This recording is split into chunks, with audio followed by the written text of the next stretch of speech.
So I want to talk a little bit about the fifth chakra located in the throat. This is the sound chakra, but it's also the way that we express ourselves. So when you hear somebody say, speak up, or speak your truth, or you're not being honest, you're not being authentic, that all goes back to the fifth chakra. So this is the area where you're able to express yourself, and it's a lot more than verbally. How do you express yourself? Through a career choice, through the friends that you pal around with. How do you express yourself with the way you cut your hair, with the job that you have? So expression is actually about 95% nonverbal. So when we look at the throat chakra, this is also the way that we determine, this is what I thought I was going to have with my life. This is what I actually have. And when the two of these compete, the throat chakra is the one that's the battleground.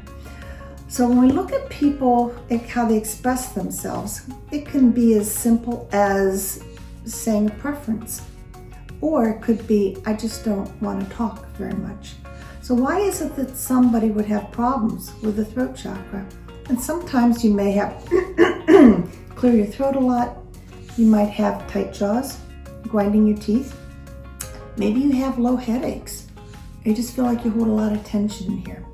From an energetic perspective, that all has to do with, I'm not fully expressing my truth. I'm not really living the life that I thought I was going to, or that I would really like to. So if you have problems expressing yourself, sometimes that happens in childhood. When you're a child, you don't have freedom of speech, and then you go into school and you can't automatically speak up. You have to raise your hand, and then maybe you go into business or the military. And after a while, you learn that there are times that you just don't express yourself. For some people, that can go a step further to saying, I don't want to express any preferences, because if I do and I get shot down, people don't understand. I'm going to be embarrassed, and I wish that I hadn't done it. But if for some reason it's really, really important to get a point across, you might be one of those people that likes to speak a little bit louder. Or maybe you always have to have the last word. Or maybe you fill in empty space, perhaps with things that maybe don't even make that much sense.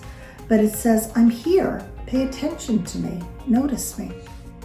So the throat chakra coordinates every single aspect of how we relate to our world. How do we express ourselves so that other people will see us, will notice us, will pay attention to us. If you feel like you need to have a little more expression in the throat chakra, you might want to consider using the color blue. Blue is often used as the sign of authority and being able to express yourself well. If you would like to use hertz or vibration, you might want to use hertz 741. 741 is the hertz that often goes with tuning forks that open up the throat chakra. If you'd like to use a musical note, G is the musical note associated with the throat chakra. If you'd like to bring in the frequency, the vibration of food groups, fruit is supposed to be the highest vibration of all the food groups. Some people like to work with a mantra. A mantra is a seed sound. It's a note that you intone to bring in the power of the sound into your throat. And the one that is used for the throat, for the sound chakra, is hum. And to intone that, you go hum. If you're interested in working with crystals, the blue crystals are really ideal. Blue kyanite, turquoise, blue calcite. Look for something that looks like it would probably be comparable with your own vibration, because you have to want to work with it too. So thank you very much. Please pay attention to future videos about the chakra system.